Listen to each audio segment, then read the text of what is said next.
Preachers, what's going on? It's Preacher. This is my final update, baby.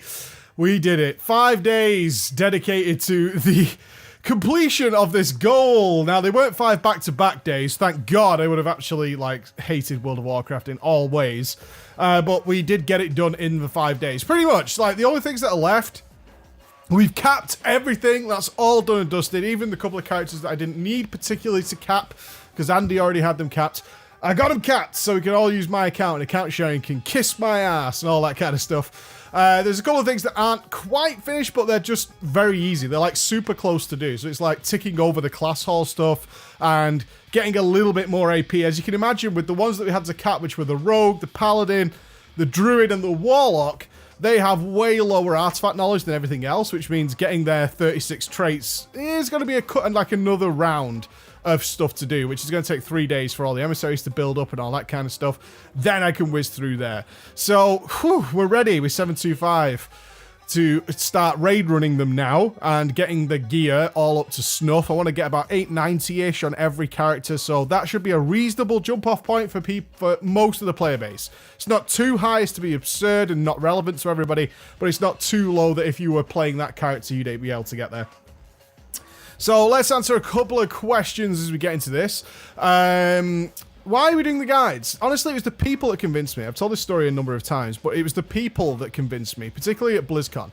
At BlizzCon, we met easily over 1,000 faces who were like, holy shit, let's talk. And all of those guys just proved how, in many ways, useless the big commenters on YouTube are, which is, the problem is, what we have is any negativity. A lot of people, especially when you put yourself out there as making guides, they really try and look for fault, right? Like, this guy's making guides. Right, I'm going to try and find it. And at some point, there's bound to be something in there that's, like, not worded slightly correctly, especially if you're talking about a 45-minute guide, which a lot of them are, when you're trying to get all the way in depth with it.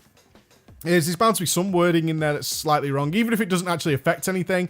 It doesn't change anything, you know. It's like, I'm just letting you know, Preacher, at a certain item level, that you might find that one of the stats actually becomes less useful. It's still good, but it's less useful. And then that gets upvoted heavily. So what we were seeing in a lot of the guides was massive views, loads of upvotes, but this negativity at the top, which really put a sour taste in my mouth. Not only that, I'd done hundreds of them, and I was like, oh, I'm so tired. It's very rudimentary for me to do it now. I don't enjoy making them because I feel like I've done this hundreds of times, and I feel that way because I have done them hundreds of times. But then when we got to BlizzCon, people were like, you changed my whole game. I was playing this game for like 7 years, and now I'm fucking experiencing all those things you were talking about once I actually made the jump and was like, right, I'm going to try this raiding thing out and see what it's all about. And then you found it. You found that spark that I talk about so often. And that was repeated ad nauseum throughout the entire trip. That's when I changed my mind. The problem was, Legion kind of made it impossible for one man to tackle the guides. Because, as you know, classes were changing all the time again. We had all the artifact stuff, which with early AK, and we couldn't boost everybody, which was a very recent development, that was going to be a nightmare. Starting everybody from scratch and trying to work it up there and get everybody done. It just made it pretty much impossible for me to do it. 7.2 has been the point where I could go, okay, I can... Boringly, it is boring, completing, like, the 20 World Quest mission on 11 characters. That is boring, right? Or 12 characters as it is. That's terribly boring, and doing 24 world boss kills per week, that's really boring. But it's not long, really. It doesn't take long. We can still sort of plow through it if we're determined and get everybody up to a reasonable standard super quick, which is what we've done. Combine that with the Legion invasions, which helped cap the characters super quickly. It meant that we could get a decent point of getting every single class to a reasonable level for guides, which I don't think we realistically had access to earlier on. I don't think we had that. Not only that, another point of this is, one thing I absolutely love about what I do is learning about all the other classes and specs. I love that. I absolutely, like, can't tell you how much I enjoy learning what makes a Ret Pally tick compared to a Windwalker, compared to a Rogue, compared to all 3 different Rogue specs, compared to a Feral, compare it to a DK, and being able to draw these really accurate and informed parallels between them. And I missed that. I was looking at what people are doing. It's like, I'm not really sure how that works. I kind of know what they're doing because of experience, but I'm not really sure how it works in terms of gameplay because I haven't played these specs since the alpha and the beta, and of course they've undergone many changes since then. So I've really enjoyed playing it. Some fun statistics then. Oh, well, not statistics, but fun questions that people ask me about this. What was the worst class to level? The Rep Paladin. And a lot of people will go, the Rep Paladin? Yeah, I mean, in terms of actual getting stuff done, the Priest and the Warlock were kind of crappy. Warlock wasn't too bad. I chose Destruction in the end. Affliction was very weak without a lot of AP into it, I felt.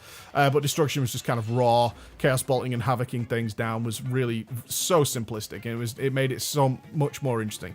The problem I have with the Rep Paladin is that in very early gear and something while you're leveling, it's just really boring. And that's a real pain in the ass because you're just trying to grind these levels out. And it is super boring to get done.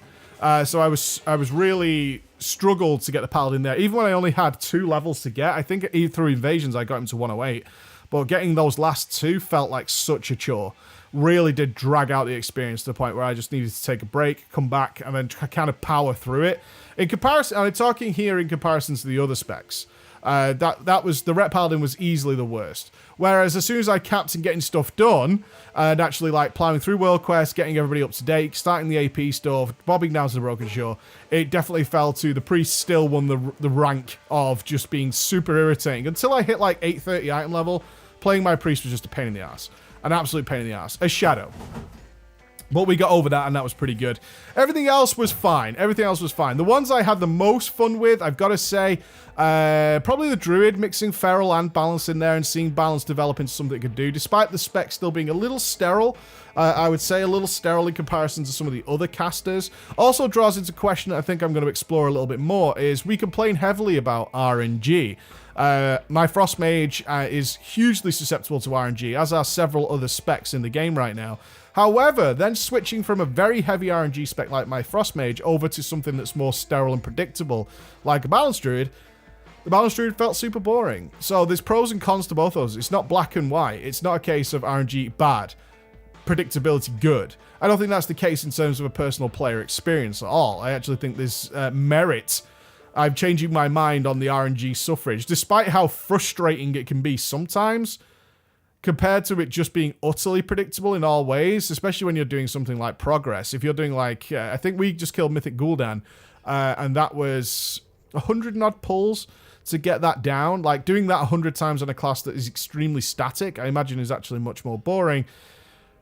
There's pros and cons there. There's pros and cons there. Surprisingly interesting class that I'm enjoying more than I thought I would, and everything in me tells me I shouldn't, is my Marksman Hunter. I haven't gone back to playing Survival again since we did the last pass at it. But my Marksman, really enjoying Marksman. Just really sort of relaxing and silly. Mixing in Explosive Rocket Shot, which I don't like that spell at all. I think it's a very silly spell, but it's still kind of fun. And that's always the thing that you can take away from silly spells, is that this spell makes no sense. It's like a really slow-moving rocket. How does that work? But on the other side of that, it's actually pretty fun, especially blowing stuff up. And doing trick shots and all that kind of stuff. It's still kind of cool, despite it being a rather rudimentary spec. So, all this is stuff that you can look forward to talking about and content coming on those. But that is where we're at.